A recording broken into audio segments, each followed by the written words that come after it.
All right.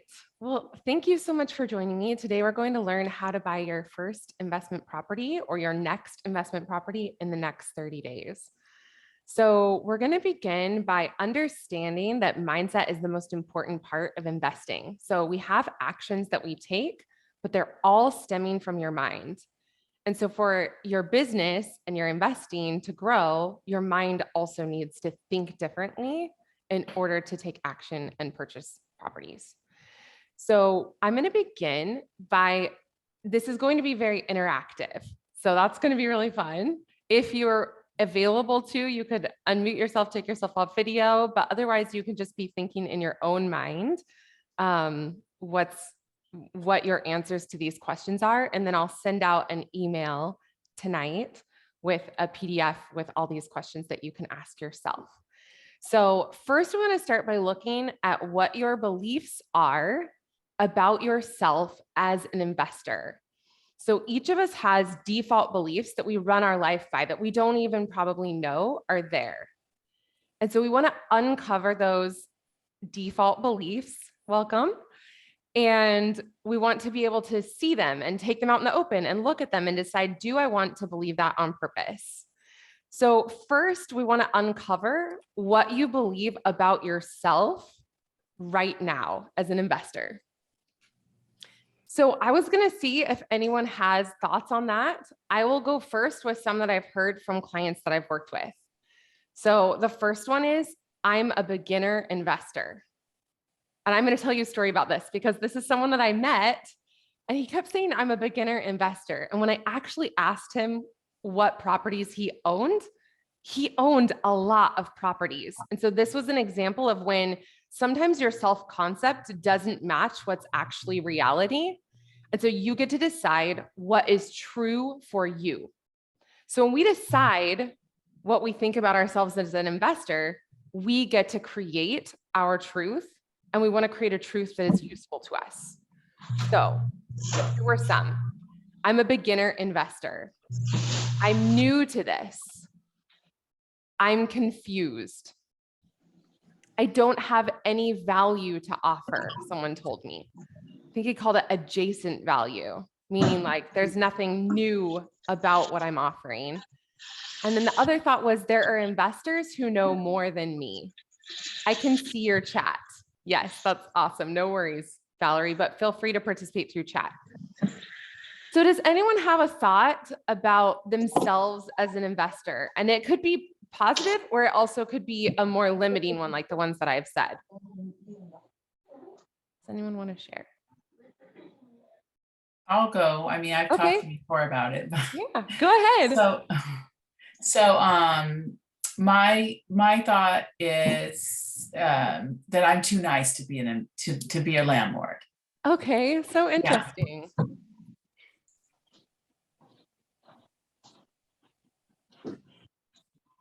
Let's look at that thought for a minute, just because we can. Yeah. So is this thought useful to you? And how we know that is by how it feels in your body. So when you think, I'm too nice to be a landlord, what happens inside of you? Well, I guess I don't feel like it's a thought. I guess I feel like it's true. It feels true. Okay. Yeah. And when you're thinking it and it feels true, what is the emotion that comes up?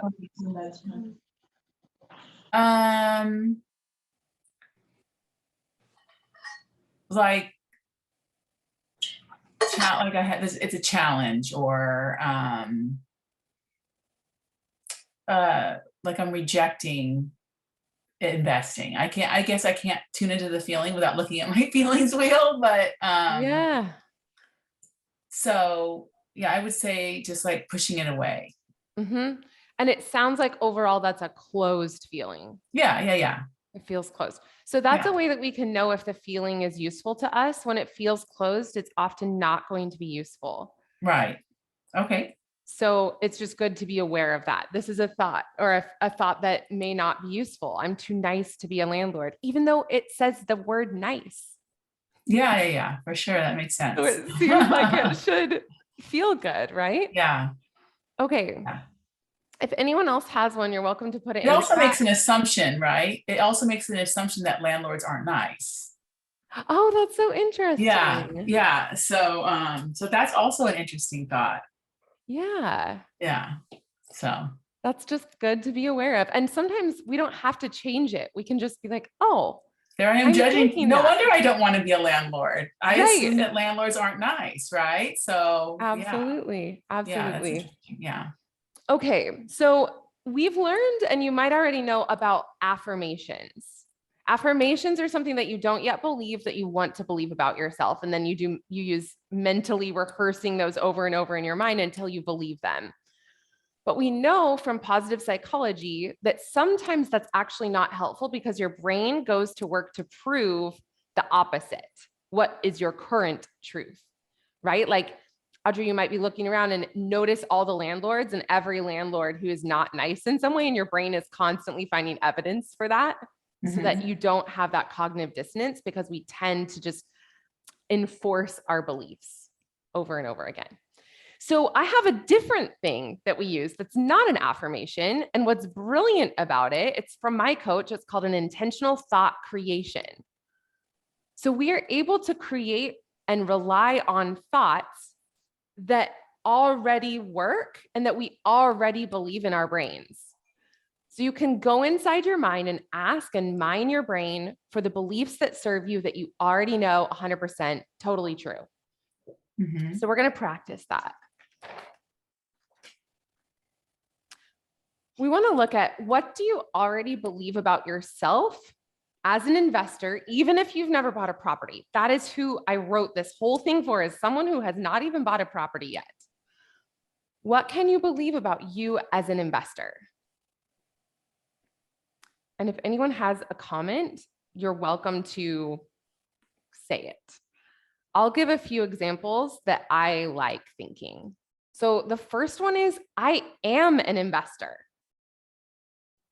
It might, be your circumstance that you don't own any properties yet, but your truth can be, I'm an investor.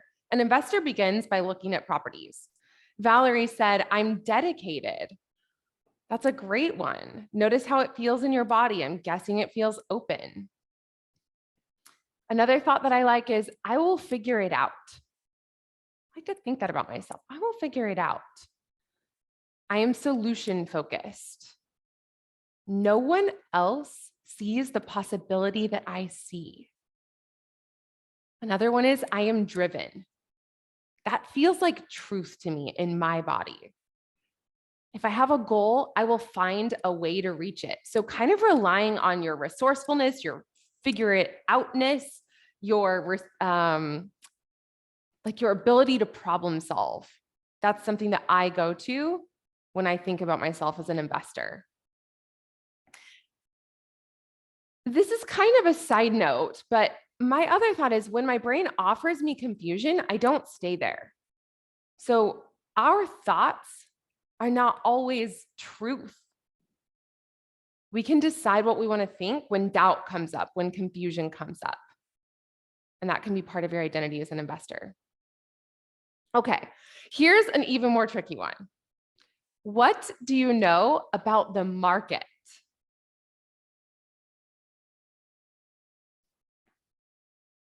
That could be useful to you, that feels like opening. You mean in today's condition? In today's condition, yeah. Okay. Well, is this, I mean, of course I'm a lender, so I'm gonna think, you can buy down the rate. I mean, I don't know. True. You can always buy down the rate. Yeah, or you can have the seller buy it down. Yeah. So Audrey, could you explain to anyone who doesn't understand what that means, what buying down the rate is? Basically, depending on your market, if it's a situation where the seller wants to sell and they're not having a lot of offers, which is more likely now than it was in the past, they might contribute, depending if if they can appraise for enough, they might contribute a seller concession that covers a buy down of the rate for the buyer. So instead of the buyer having a 0.99% rate, for 30 years, they would have a 4.99 for 1 year, a 5.99 for the second year, and then a 6.99 on the 28th year. So Yeah. that way it makes it more, it's like a selling point for someone to buy now when there are less offers and opportunity for the seller to actually contribute.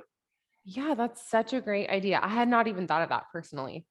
Oh, good. So I'm glad I gave you a great thought. yes, exactly. Okay, so Valerie says, I know prices, rent and house go up in the long run. And that could be a great thought to come back to. If the numbers make sense for you to buy the property today at the interest rate that is currently today, or the interest rate you can buy down, it's going to go up in the long run. Yeah. I love another thought about that. People always need places to live. So I feel very safe buying multifamily because even if people stop buying, they're more likely to rent and the rents will more likely go up. Okay, another one from the chat. There are investors buying today with my criteria. Oh, that's so brilliant. I like it. Here's something that I had. Opportunities are everywhere. So when I look at the market overall in any market, no matter what the rates are, no matter what the purchase prices are, I'm always seeing opportunity because I know someone makes money in every market and it might as well be me. Another one, I am resourceful. I adapt and adjust with the market. So I was coaching someone this afternoon who had a lot of different thoughts about the market and how, no buyers are buying in this market. And we could just look at different ways for him to choose what he wanted to believe about the market on purpose and then adapt his offer for that. Another one that I like to think of is the market is me and a seller, right? That's the definition of the fair market value is the value that someone will buy at and someone will sell at. And so I like the thought I create the market. I also like the thought I am the market because it puts me in a feeling of openness and power. It empowers me. Okay. Here's the next one. What do you already know? As in, what is your specific take on investing in general? So do you do your laundry at a laundromat? Do you work at a co-working space? So you know those. Do you travel in an RV? And so you know campsites? Are you a plumber? So you understand contractor garages? Like you have an expertise that even if you've never bought a property, already exists. What is something that you guys know? You all know. Okay, a bar. Yeah, maybe you work at a bar. So interesting. Then you could, well, how would that help you? Like, how would that be useful to you? I don't know. I was just being funny. Okay, that's awesome. Okay. But really, someone owns every bar. I love looking at as I drive around town, I'm like, everyone owns one of these buildings. Yeah, I know someone that owned a bar and he made so much money and it was a seasoned location that had been there Yeah. forever and people go there regular. It's a regular type of thing and you get a lot of cash. So yeah, and he owned the bar or he owned he owns the building and the bar both. Oh, he owns both. Yeah. Okay. Yeah. Ah, yes. So that's great. If you already have a building, if you already have a business, you also need a building. Yeah. Awesome. Okay, we're going back to the other question. Which one? What do you know about the market? She says, not every house is a deal, which means I don't need to freak out when I see a house that's not a deal. Oh, interesting. Right? So you're looking for a very specific house. I love it. She says she loves interior design and traveling and going to Airbnbs. Okay, so if your strength is interior design and you love traveling, you may choose to purchase and run an Airbnb, and those can be very lucrative. I know someone who makes over $100,000 on one Airbnb in a year, and they live there half the year. Okay. The next one is, oh, I didn't write it up there. Yeah, I did. What are you good at now? So what are your strengths in your everyday life that you can bring with you into investing? So are you organized? Are you really good at systems? Are you good at delegating? Do you know sales? Are you detail oriented, or are you so good at ideas? I would say that's mine. I love ideas. And so I bring all of my creativity to create active income that then turns to passive. It's really fun. Okay. Now, if you're new, especially, you want to know what parts of investing do you understand? Maybe you bought your own home. And so you took out a mortgage and you have done that process once. You've done it once. Amazing. Like, look at what you have. Okay. So I like thinking in terms of creativity loves constraint, right? There are things that you already know that you could use. Okay, I want you to now envision embodying the investor who makes $100,000 per year of passive income. So you're going to practice thinking, answering questions, taking action from that place. And I want to take a specific application of that. When you're an investor, you need a team. And so you are going to build your team. You'll need a lawyer, maybe, most likely, an accountant, a realtor who will help lead you to other members of your team. You have you, and then you have me, your mindset coach. Did I not put your lender on here? Okay, that was one that I totally meant to write. And your lender can be Audrey because she's incredible. So in this, you need a willingness to curate the team, but I help you with the mindset part of building your team. And I actually am happy to refer you to an agent and do the interview process for them. So I want you to start to think of yourself as this $100,000 per year investor as you create your team, because you will hire differently. You will network differently. And I'm going to add one thing to this, which is, where are you finding deals? And if you want to find off-market deals, you will also want to build a team of people who might know about off-market deals that are coming on the market. So that would be definitely agents or realtors. And can you guys think of anyone else? Property managers? Wholesalers? Wholesalers, yes. Now, if you're not someone who loves meeting with people in person, there are other ways to meet with them, right? You could go on Facebook. You could be in Facebook groups, wholesaling groups. So this is just a side note. Whether you're an introvert, extrovert, people person or not, you can still have a team. Okay. Oh, someone said that it's spreadsheets that are her, Valerie said, spreadsheets are her expertise. I love it. I need to talk to you. Okay. All right. So next, it's so interesting because as I've been working with investors, many of them don't have clear parameters. Some people call it a buy box, right? Do you know what type of property you're looking for? What result you want to create? And do you understand, like, I don't know, there's a bunch of questions that we'll go through right now.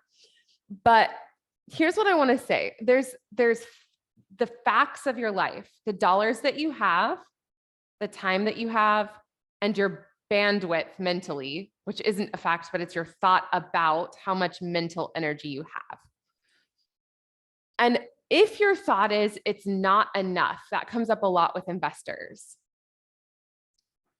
You're going to be operating from and creating not enough of anything that you're thinking that about. So this is a place that a lot of people get tripped up in their mindset. And here was my question. Why do you think it's not enough? Why are you thinking that? And I'm genuinely curious. If it feels like not enough, why? And you can get curious with yourself and start to find the answer. Do you know what is enough? What are the facts about enough? So I'm going to walk you through some questions that will help you understand clearly what result you want to create and what goal, so that you know the strategy for what real estate you want to buy. Okay, let's see the message. About not doing enough work each day. If I did more work, then I'd be successful sooner. I'm interested to know what that's creating for you. Maybe we'll run a model on it later. That's the framework that I use. If I did more work, then I'd be successful sooner. Interesting. Okay. So I came up with something that I call the deal filter. And this deal filter asks questions to help you understand what type of property to buy and what strategy to use.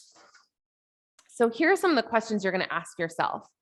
And I'll email these to you so you don't have to write them down. But how much money do you have to put down? You want to know the facts of what you're working with. Do you want to use debt? Do you want to invest locally, regionally, or nationally? And if you don't know, you can answer some more questions to get that answer. Do you want to put all your money down as a down payment, or do you want to keep some to improve the property? So I'm going to take a little break and tell you, a few things that might change. For instance, how much money do you have to put down? If you don't have very much, you might try what's called house hacking, which is where you buy a house, live in it, then you use it as a rental while you buy the next house and live in it, right? Let's see what else. I think there's another one about, do you put all the money down in your down payment, or will you have more to improve the property? So if you have more to improve, then you have reserves, which allows you to take on certain types of investments. So if you have reserves extra beyond the down payment, you can have vacant properties, you could do flips, you could do land and development, you could do a BRRRR where you buy something, you rent it out after you renovate it, and then you get your money back out. And for those types of ventures, you need a cushion. And then for the other one, like if it's I don't have reserves, you might need to buy something that's already leased. Did you know that? You can do that? You can buy a property that already has a lease in place. We just closed on one on Friday. And I just kind of want to tell our story about that. So you might think that if you were to buy a property that had a tenant in place, that the price would be higher because it's already cash flowing. But in reality, if it's like a condo, that's what we bought, the seller just eliminated 90% of his buyers because most people want to buy a condo and live in it. So you now have this want match between you and the seller, where together you can negotiate something that's a win-win for both of you. And we ended up actually getting a discount on the property because it had someone already renting it. Okay, Audrey, I have a question for you about this, actually. 2 questions. Okay. That might be informative to people and that are questions that I have. So Okay. do you see anything changing with the lending in terms of doing BRRRRs? Like, do you foresee with the lending changes in interest rates, BRRRRs becoming a problem where the appraisers are more conservative? Yeah. Well, there's a qualifying issue because interest rates are higher now, and Mhm. HELOCs are tied to the federal funds, what that Mhm. is. Mhm. So you may qualify for less depending on what your income is. So there's an income issue. That would be the only thing. And then there's no other issue. The only thing that could become an issue is if we start getting declining values. Mhm. That's why lenders like me are pushing the buy downs and keeping Yes. the values up versus the lower values, is because as soon as we have declining values, then that can affect how much you're getting out on your HELOCs. Uh-huh. And then the third thing is with HELOCs, and this is something very important Which is to know a as home equity line of credit, right, home just equity for line of anyone who credit. doesn't know. Yeah, so in case, I know you're talking about cash out refinances, I'm talking about Mhm. home equity line of Sure. credit. But with the home equity line of credit, if you're utilizing that as your reserves, Mhm. and you don't have anything on it, a bank can close those out at any time, the HELOCs. Oh, interesting. Yeah, so in 2008, yes, I've been around. Yes. In Good. 2008, a lot of people had their HELOCs closed or reduced. And so Okay. they basically froze the ability to get cash out of their house. The banks Uh-huh. did. Uh-huh. So it's really important to just consider that when you're utilizing any type of cash management through HELOCs. Interesting. So is Yeah. that only if you have already taken, if you've already taken out the HELOC and are using it, They can't do don't- anything about they it. Yeah, can't do that's what I anything. recommend. I mean, take it out and then you have Okay. it, and if the house burns down, the insurance has to, the thing about you having, pure equity in your house is you are also running a risk of, something happens in the insurance. So, Right. and then with the cash out refinances, I don't see, the only thing would be declining prices, which we haven't seen yet. So, Right. yeah, Right. so that would be the only hiccup. So, Yes. Okay. Awesome. did that help? Did that answer your question? Yeah, it did. Okay, good. Thank Okay. you. I think that was informative for people. So the next question is, what type of return are you wanting to create? So sometimes when my husband and I are investing, we just want to park our money there and we use it like a bank. And we just get a normal, slow return over time that's consistent and we don't have to worry about it. And then other times we want to take on a different type of venture and we want to like double our money. So we just did one of those, or maybe you're doing a flip and that can be a similar experience. What we did is we took land and we split it up and we sold it in pieces to different people and we kept a lot for ourselves. And so that's just kind of an example of where we wanted to generate, like I think we generated $210,000 total from doing that strategy. And that was the type of return that we wanted for that investment. And then when we bought a different one, we just want it to be slowly feeding us over time, like for our retirement, basically. So you'll want to know what type of return you want. That's different for each investor. And then how soon you need the return. So like if you were to invest in a real estate syndication, you don't get your money back for 5 years. Like it's locked in, and then it does get sold at 5 years. So there's a lot of different ways. You don't need to know them all because I understand them, but this will give you an idea of your personalized investing strategy that makes you find a win-win with your deal. Like that's what we want, is the pairing, a want match. Okay. And then the last question is, do you want to self-manage? So a lot of people have a misperception about real estate that they'll either need to like wake up in the middle of the night and go fix a toilet or something like that, that it can be really hands-on and a problem. Even with evictions, some people are really scared of that. If you hire a management company, they take care of all of that. So we've had evictions in our own properties, and we get an email at the end of the month saying, we're working on evicting this person. We say, great, go for it. And you don't actually have to know all of that. So what I love about real estate is that you are building a team. You don't have to be the inspector. You don't have to know if that's mold or if it's mildew, or, you don't have to know all of that. You just have to I think of it like an orchestra conductor, where you're just like there waving the wand as each different person does their job. Sounds less scary. And the beauty of it, of having a mindset coach, is that I'm there, like showing you how to use the wand, like showing you how, do you go up and down only? Do you go left and right? Like I can help you understand what comes next and make that process simple. All right. I did want to mention, for if you want to be hands off, there's a type of investing called triple net. That is like the holy grail of real estate, we call it, because you get money every month and the leases can be very long. So the lease could even be 20 years on something like an Applebee's or a Starbucks. And you'll just get your money over and over and over for 20 years. All right. Sorry about that. Okay, the next thing is we want to understand the deal analysis portion of buying a property. And what I understand about that is we want to do good math. Good math is kind of my personal term that I call it, because good math is easy math. Good math is simple math. And good math is especially resourceful math. So I'm going to teach you the framework that I use that is called the self-coaching model by Brooke Castillo, and I was certified through the Life Coach School. And so here we learn this process that you can apply to anything in your life. And as you do your deal analysis, you can find the information that you need for that. I just like Bigger Pockets. You can just go to Bigger Pockets and they have a calculator. that you can use to analyze your deals.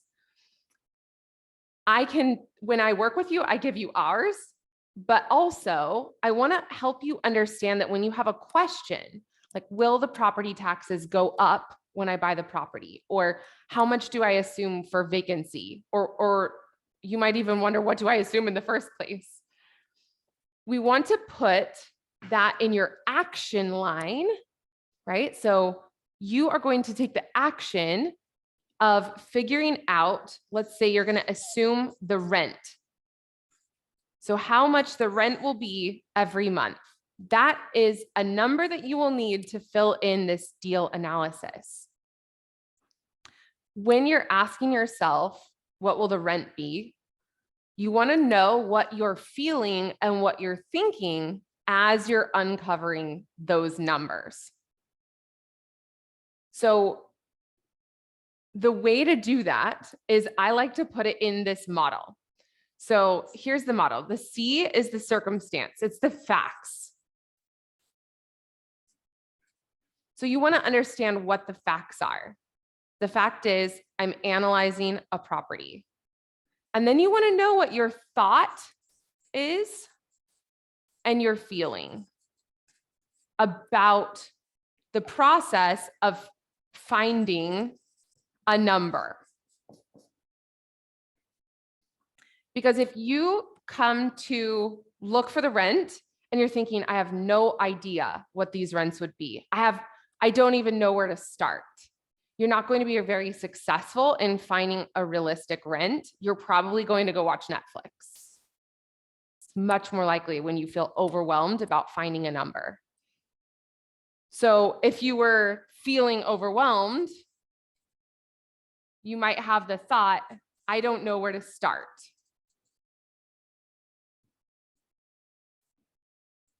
And the result would be you don't start. Instead, you look at Netflix or you eat a snack. Versus if you have a different thought, like if you think to what you know, I know there are property management companies and I can call and ask them what the market rent might be for this property. Or I know that such a thing as Craigslist and Facebook Marketplace exist, and I could go look at rents for similar properties. If you start with just one next step, you're going to feel like you can actually take this on. Does anyone have any question about this process of taking what your question is and as a fact for the deal analysis and putting it in your action line and then figuring out what you think and feel about it? Does that make sense?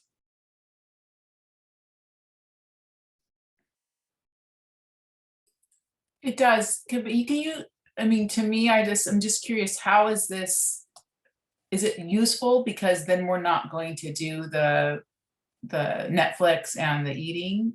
Is that why doing this is useful? I'm just curious. Yeah, that's a great question. So yes, what it does is if you, instead of thinking, I don't know where to start, you think, I know the next step, which in this case is that there is such a thing as property management company, and you pick up the phone and call them. Instead of using Netflix or snacks, you're going to pick up the phone and call the management company, right? So then what happens is you do start by taking the next step. Does that answer the question? Yeah, I was just Awesome. curious. Thank you. Awesome. Yeah, that's great. Okay. Let me see if I have one more. No, I did not write it out. Okay. So that is how we do good math. And when we do good math in our deal analysis, we make certain assumptions.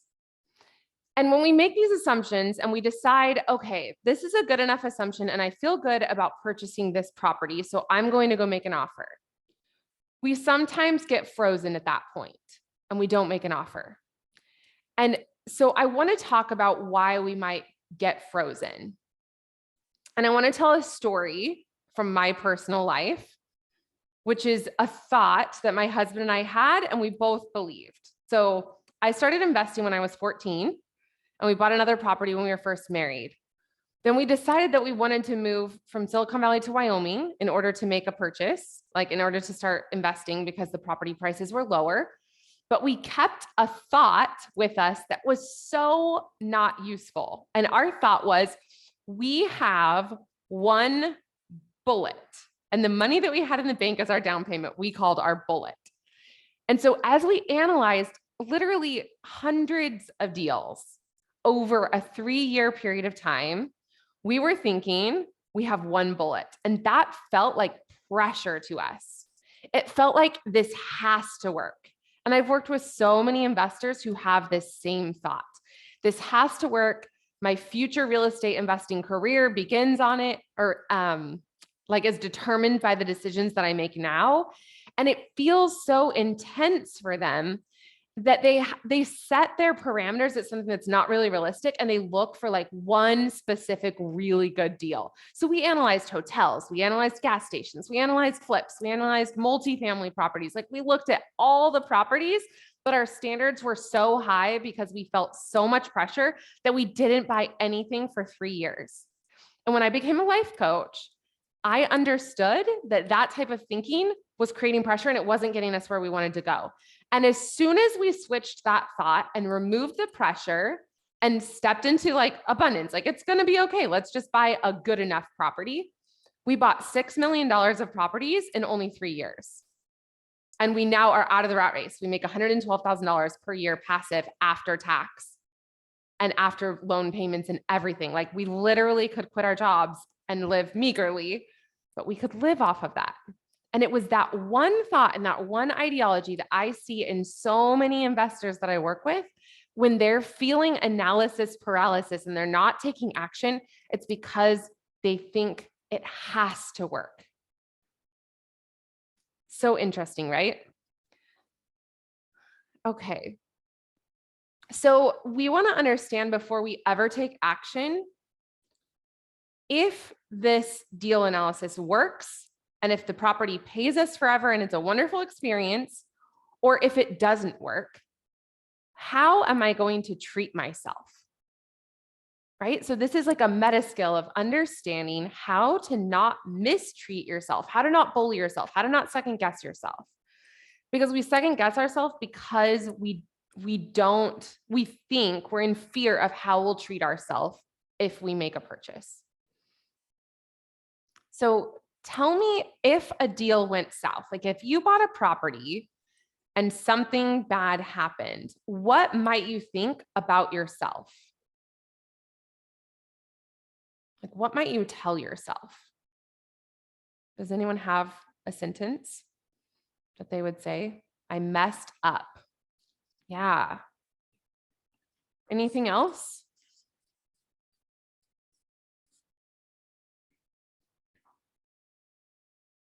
Tell me, Valerie, what is the emotion that comes up for you when you think I messed up? What does that feel like in your body? One word feeling for your emotion. Worry. Okay. Great. And worry comes up a lot. That's actually the most common feeling that I see when people aren't taking action on an investment. So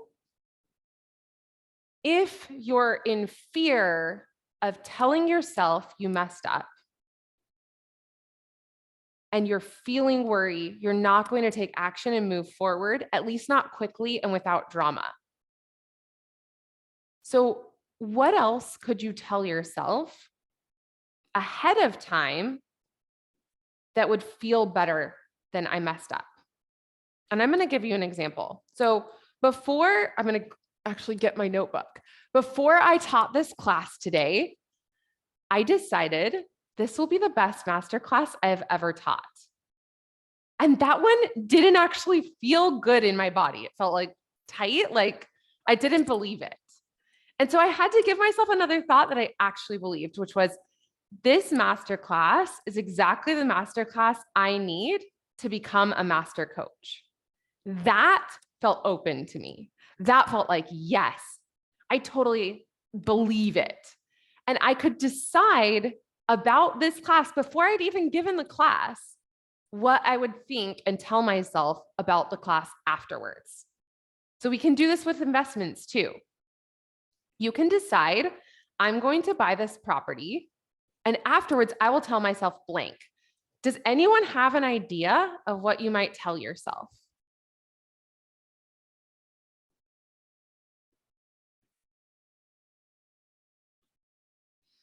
And I'm going to think about it for me. What would I tell myself? Okay, here's a thought that I love. I made the best decision I could with the information that I had at the time.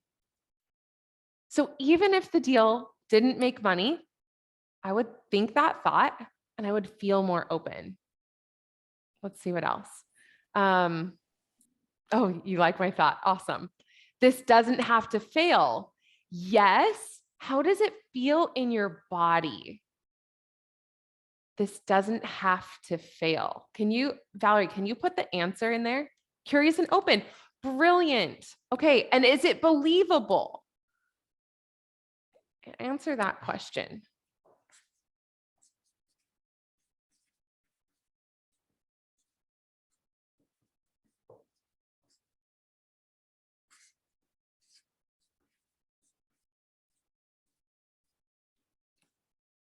It feels kind of almost believable. Okay.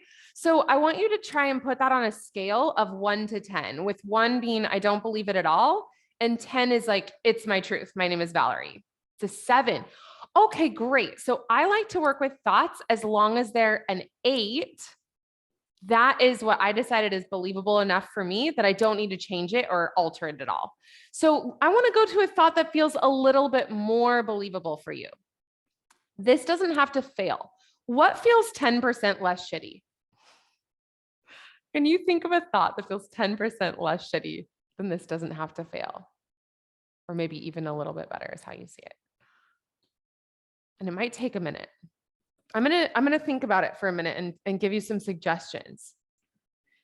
What if you add, this doesn't have to fail because I am resourceful or because I will figure it out?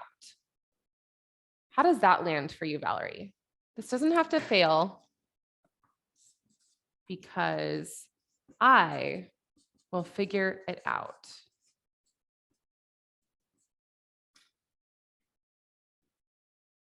Does anyone else have a suggestion?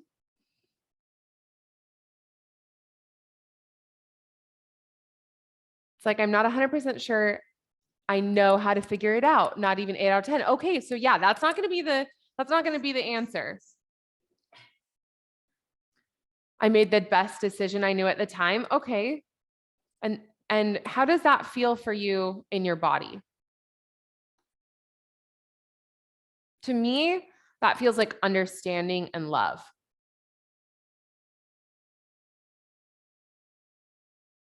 Okay. So the last thing that I want to talk about is offers. So offers are so much fun. I love making offers. What I've learned and what's really accelerated us purchasing properties and having a lot more passive income has been my willingness to make offers. So I look at an offer with a very unique mindset that I've never heard anyone else talk about. And I think of an offer like a handshake.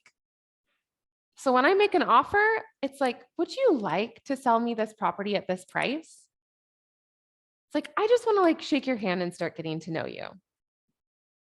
And so when I think of it that way, I take an action, which is I put a 14-day due diligence period on all of our properties where I know that if for any reason I don't like the property, I can back out. So I make sure it's a price that I'm comfortable with. And then I put in that due diligence clause. I didn't know about that due diligence clause at first, and it's brilliant because it gives you time to look over the numbers, to look over the rent roll, to get the inspectors in there, and to bring in your whole team to look at this property with you once you have a price that you like. When you present the offer, if you're not using a realtor, it's interesting to think about your self-concept, your underlying unexamined beliefs about yourself as an investor. So you might practice thinking of whatever your circumstance is about how many properties you have or how many deals you've done. And even if it's zero, think about the best possible way that you could talk about yourself, think about yourself, and present yourself, and the best way that you could present your offer. So I like to talk about when I'm networking, I'm like, we have money that we could buy any property. Now that might not be yours. Yours might be not any property. We have, blank dollars to buy any property that you bring to us. So I speak as though I could make it happen, because I know even if I didn't have all the funding, I could find someone who would, and I could joint venture with someone, right? So like, even if you found a property and you didn't have all the down payment, like bring it to me and I'll look at it and I'll see, oh, that's a good idea. I would want to invest, right? You could bring it to someone. So you can have this confidence and this presence that, bring me any deal. I would love to look at it, because if it's a good deal, you can for sure find funding for it. So that's the way that I think of it. You don't even have to own any properties or have any money to be able to have that type of a perspective and the truth and the belief about yourself. Okay, let's see if there are any comments. Understanding, yes. Okay, that was Valerie's feeling, was understanding. The last thing that I want to say about this is I like the idea, nothing is my favorite offer. Nothing is my favorite deal. So when we're in the due diligence period, I hold those, like that property, very loosely. I don't get really emotionally involved. One that I did feel a little bit emotionally involved in was we were going to do a joint venture for a daycare in Georgia. And it looked like it was going to make a lot of money. And my husband flew out and he actually went to the daycare and he observed how many people dropped off their children. And they had told us that there were about 60 children at the daycare. And when he was there in the morning, there were only about 7 that were dropped off. That's a really different number. And they were saying that they were getting like 5 new students every single month, and it had been open for 5 months. And so by going there, looking at the property and seeing it, we could know that's not really true. The numbers that they had provided us weren't actually true. And even though we emotionally liked the deal and we had this idea in our heads, like these are the numbers, it's going to be amazing, we were willing to say no. So being willing to not be emotional about going under contract on a property is a really, really beautiful place to come from. In that due diligence period, you want to be very factual, very numbers based, very like, does this factually work? And look at it that way. And if you do that, you will, like, if you follow these steps, right, you will go all the way from the origin of I am an investor, all the way through making an offer and deciding whether to continue past the due diligence period. And everything after that is pretty easy. You're going to close on the deal, and then you're going to do any different rehab or anything that you want afterwards, or find a tenant. And we can talk about that in another class, but this is what we had time for today. So first I want to ask, are there any questions? And then while you're thinking about that, I'm just going to talk to you a little bit about what I do as a life coach. So I told you that you have your team. You have your lender, your lawyer, your accountant, your realtor, and I said your lender, and then me and you. That is your full team. And why it's helpful to have a mindset coach is because investing can be stressful. And many times deals don't always, there's a point in many deals where it feels like it won't go through. And if you have your mindset in gear and you're like ready mentally to not be in drama, but to just see the numbers and make the decisions, you're going to be so much more successful as an investor. The second thing that I help you do is I help you think bigger. And I help you streamline that process. You don't have to go learn every single piece of knowledge. I will point you to what you need to go learn. So I don't answer every single little question, but I teach you how to be the investor who's resourceful enough to find the answers and answer your own questions, which is really magical, because then you have a skill. Also, investing is just like, it's step by step by step. It's a process that you follow, just like if you were cutting someone's hair. First you do this, then you do this, then you do this. And when you do that, then you are suddenly able to cut people's hair straight across, right? It's just that simple. You are an investor. you have an outcome that you want to create, and you follow these specific steps. You find the property, you analyze the property, you make the offer, you do the due diligence period, and then you close on the property, and then it cash flows. And I can be the person who walks you through that. Okay, so Valerie asked, I'm curious about the return that you look for. The return that I personally look for depends on the outcome that I want. So I actually had a lot of fun recently taking our properties and imagining like comparing them apples to apples by making them each $1 million, right? So I would multiply them by whatever number to make them apples to apples so I could see what our return was on each of those. And I included, there's a basic cash on cash return, but which generally is anywhere from like 8 to about 20%. I think our highest might be 18. Those are the numbers that we'll use for that. Then there's a second number that I use, which is basically the loan pay down, the money that we save on taxes because we're writing off our taxes. And then it also includes the cash flow after debt and after expenses. And that number for us, if we annualized each of those properties to $1 million, is between $49,000 per year and then up to, I think our highest is 69. So somewhere between $40,000 to $69,000 is what we make. I don't know if that answers your question. Probably the cash on cash return is a better answer for you because it's more direct. Okay, so we're nearing the end of time. I just wanted to say, I would love to meet with each of you on a consult and talk to you about your specific situation and help you get clarity on what you want to purchase. Valerie said, very cool. So that's similar to NOI. Yes, NOI with taxes taken into account. Yep, that's correct. Cash Can I flow. ask you a question? Yeah, go ahead. Okay. So my question is, do you help? So when you buy a property, there's the, the seller pays the buyer's agent and the seller's agent, right? Mhm. So do you help people that aren't licensed? Do you teach people that want to not use an agent how to go through the process, or do you always recommend that we use an agent? Yeah, no, you don't always have to use an agent at all. Yeah, so I mean, so my thought there is that if we're able to negotiate the buyer's commission, because you teach us, and that basically pays for your life coaching fee. Oh, right. Good idea.